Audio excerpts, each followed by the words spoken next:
Hey guys, BigDebuffs here. Today we are on the 11.2 PTR, and we will go over the Restoration Shaman tier bonuses for both Farseer and Totemic. The reason why I'm doing this now is because I could not get on the PTR when I initially did my tier bonus coverage video for Restoration Shaman, so we're doing it now. We will have all the information at my disposal to determine if these tier bonuses are good. We're doing this as a PvP review, because we're PvPers. We're PvPers on this channel. So, let's go over the tier bonus here. Our 2-piece Ancestral Swiftness summons an empowered ancestor for 15 seconds that deals 3% increased damage and healing. And your 4-piece Swiftness reduces the cast time of your spells by 8%, the mana cost of your spells by 8%, and increases the recharge rate of Lava Burst and Riptide by 16% for 8 seconds. So, regarding the 2-piece, having another way to summon an ancestor is great. Our Swiftness will now summon 2 ancestors, our 2-piece ancestor, and then of course the natural ancestor that it summons when you do have Nature Swiftness selected. So that's going to be very good. So those NS healing waves are going to be pretty gnarly, because you're just simply going to have guaranteed 3 ancestors available when you get those healing waves out there. So yeah, it's just going to be a lot of healing. Those ancestors are following my healing wave, and then of course they're going to be benefiting off of Whispering Waves. So that's pretty good. Really do like that. The percentage increase, unfortunately, tier bonuses are like nerfed by 70% in PvP combat, which I actually didn't know that. I don't know what historically the percentage nerf of tier bonuses are in PvP combat. I would have assumed 50%, but for this this new patch, it's going to be 70%.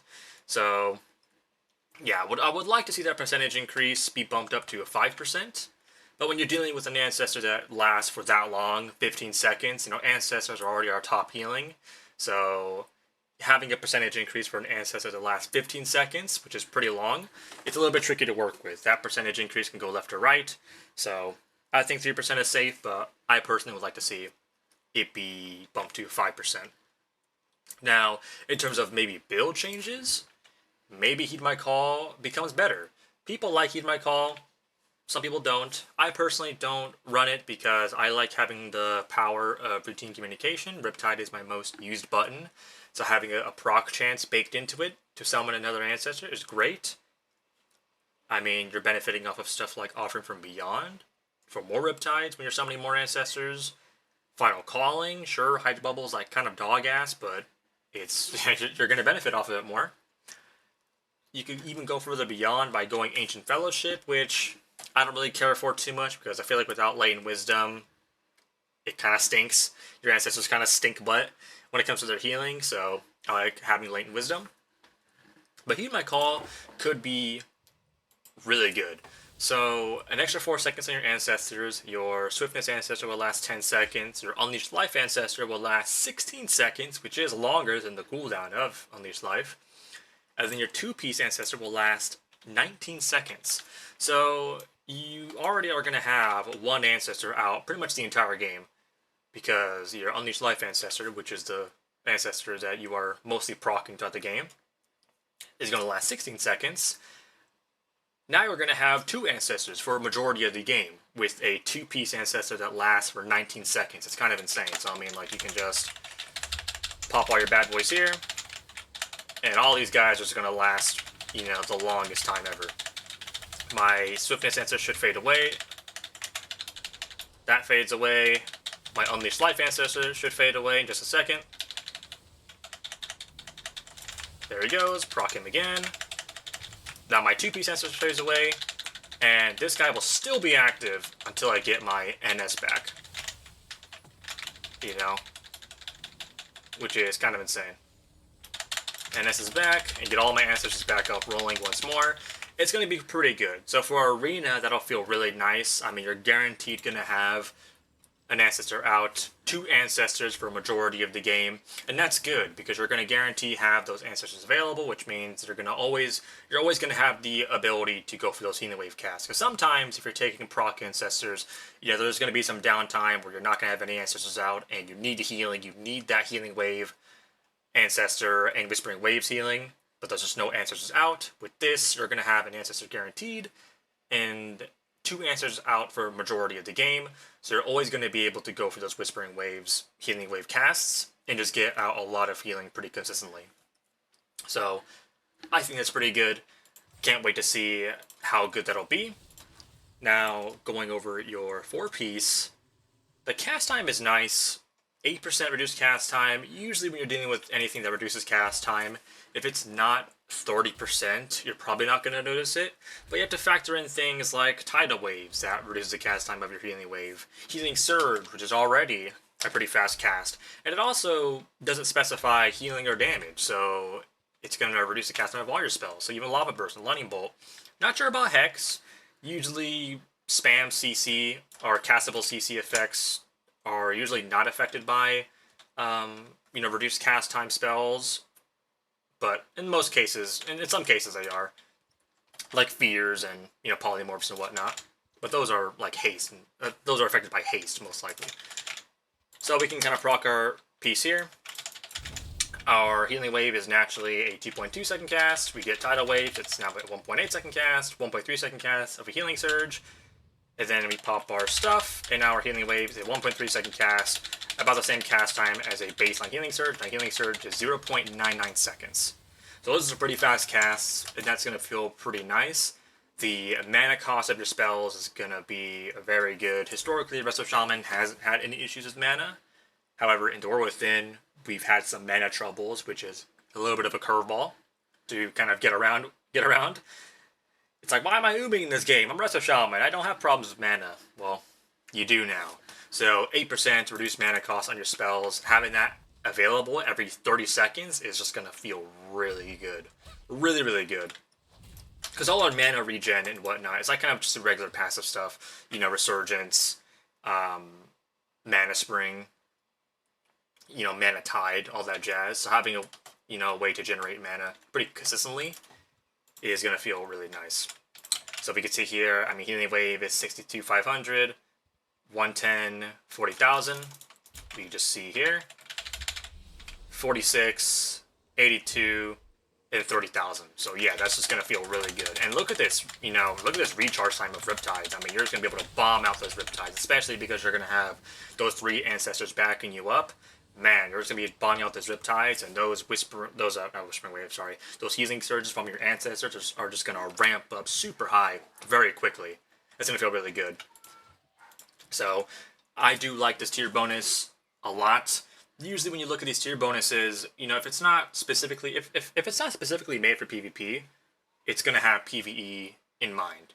But when you look at this tier bonus, you can see that, like, yeah, whoever made this tier bonus could have definitely had PvP in mind. It plays directly how you'd want to play Farseer, proccing an ancestor, reduce cast time for those healing waves. That has been the bread and butter of Farseer for a while, those big healing waves. The mana, which has been a pretty big issue for Resto Shaman, and then of course just getting out more Riptides. You can definitely see that PvP was definitely in mind when making this tier set. So I give it a nice big thumbs up. Now going over the Totemic tier bonus. Your 2-piece. After you consume all the Whirling Element motes, you cast Downpour at 200% effectiveness at your Surging Totem's location. Your 4-piece. After casting Downpour, your next Chain Heal, Healing Wave, or Healing Surge casts again at 150% effectiveness. So the 2-piece.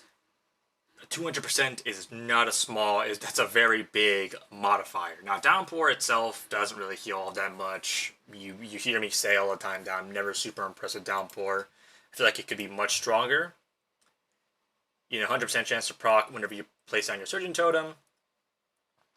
Does a little bit of healing, does about the same healing as a Riptide. Hits 5 people and increases their maximum health by 10%. It's just not a spell that I'm all that impressed with.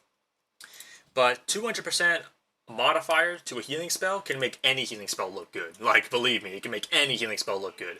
So, we can see how much this heals for. PTR is a little bit buggy when it comes to, like, the numbers and whatnot, so it's not going to look super accurate here, but, you can kind of do the math with our current gear in Season 2 and what we're going to have in Season 3. It's going to be a pretty nice number, so let's go ahead and proc our piece here. Let's go ahead and proc that.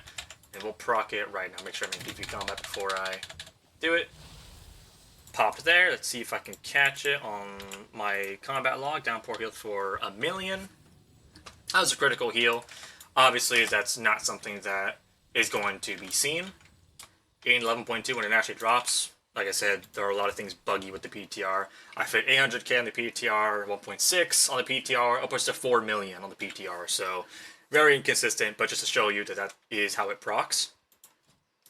And it's going to be really cool. Now, you could have concerns about, like, well, if it's revolving around your Surgeon Totem, like, what happens when you're facing the common Surgeon Totem problem of people not staying in your Surgeon Totem? Yeah, that can definitely be a big problem. Again, the counter to Totemic Aggressive Shaman isn't actually enemies doing a certain thing. No, it's my teammates doing this.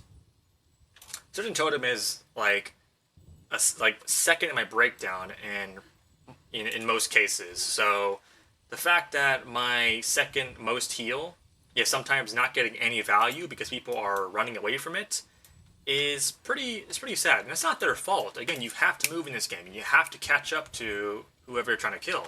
So it's not their fault that they're not staying in it. It's just how the game is. So I place my Surgeon Totem, boom, you're in it. Alright, they're chasing this guy. Okay, I gotta move to them. Boom. Well, now the priest grips his warlock. Like, oh crap. Well, they're chasing him, and here's my Surgeon Totem just getting no value, healing this stupid beam supporting this building. It's a little bit unfortunate. So, yeah. It can be pretty sad if that downpour does proc and nobody's in it. So hopefully we do have more ways to mobilize a Surgeon Totem. Another way I could think of is reducing the cooldown of projection down to 5 seconds, or allowing us the ability to relocate Surgeon Totem on top of ourselves. Enhancement Shamans can do that. The minute it plays down the Surgeon Totem, they can move Surgeon Totem on top of themselves with Surgeon Totem. So that's pretty cool. Maybe we can see one or the other get added into the game later on to hopefully combat that issue of the 2-piece. Our 4-piece, after casting Downpour, your next chain heal, Healing Wave, or Healing Surge, cast again at 150% effectiveness. So I believe that does proc off of your 2-piece as well, not just the actual cast of Downpour. So let's see here. Let's proc our Downpour here, our Downpour. Proc our 4-piece with Downpour. And we have our Elemental Overflow here. We just we Healing Surge ourselves, and boom, you saw it echoed there. We see that we have 2 Healing Surges proc there. My actual cast, and then the echoed effect. Pretty nice. You also see there that my Healing Surge, my actual cast, was stronger than my echoed effect of the Healing Surge. A little bit unfortunate. That's because Totemic has some awkward things where stuff like Whirling Elements Water, your next Healing Wave or Healing Surge also heals an ally inside of your healing rain at 100% effectiveness. And something like your 4-piece, your Chain Heal, Healing Wave, or Healing Surge cast again at 150% effectiveness, they don't factor in modifiers like Master the Elements or Unleashed Life. It's simply going off of what a base Healing Surge would heal for. So if I was to build up my Master the Element stacks and get an Unleashed Life, the Healing Surge that I cast myself will be much stronger than the Healing Surge that gets echoed from my 4-piece, and the Healing Surge that whichever one of my teammates gets from my Whirling Elements Water. It's a little bit unfortunate. I'm pretty sure that is just like a limiter, like a cap that they have on those talents and that 4-piece to reduce that real potency of getting like a 10 million Healing Surge, and then that Healing Surge getting echoed by 150%, or cleaving onto another ally at 100%. I'm pretty sure it's to reduce things like that happening. So it's a little bit unfortunate. But yeah, nonetheless, that's still a nice tier bonus. I mean, the Chain Heal, the good thing about Chain Heal for my RBGers is that that Chain Heal does proc off of Lively Totems. So we can see here, we proc our piece, and watch how many Chain Heals I get. Chain Heal, boom, boom, boom, boom. I saw it's like 4 Chain Heals in an instant. I don't even know why I got 4 Chain Heals. Like, what the frick? I mean, Chain Heal from the actual Lively Totems, the Totemic Rebound, and then the Echo of my 4-piece. How does that equal to 4? I don't know. I think I'm tripping bollocks there, if I'm being fully honest. But yeah, a lot of Chain Heals, and that's going to be some... the Totemic Rebound's proccing from the Echo of my... Is it proccing from the Echo of my 4-piece? That might be what's happening. I did not think that through. That's pretty insane, if that is actually how it's working. But yeah, I think this is a nice tier bonus. I think we can get some really insane healing those downpours proccing and then having a guaranteed way. We have more instant healing since we're going to be running a downpour, and that's going to influence our 4-piece to get some even more healing. In terms of viability, like I said, I think this will give us a lot of healing. That 200% downpour, I need to see what a real downpour looks like, because I highly doubt it was that 1 million that we saw earlier in the video. So hopefully that downpour is going to do some really good numbers in 11.2 when it actually drops. So big thumbs up on this tier bonus. When I see the actual numbers of this tier bonus, it'll be an even bigger thumbs up, hopefully. And of course, that Farseer bonus is really good. That just attunes to everything that a Farseer wants in life: more ancestors, more ways to, reduce cast time for your healing wave, and then just casting Riptide even more, even faster and harder. Yeah, that's just every Farseer's dream. And I really like it because, like I said, you can see that somebody had PvP in mind when making this tier bonus. But yeah, that's all we have today for this video, so hopefully you guys enjoyed, and I'll see you guys in the next video. Alright, peace!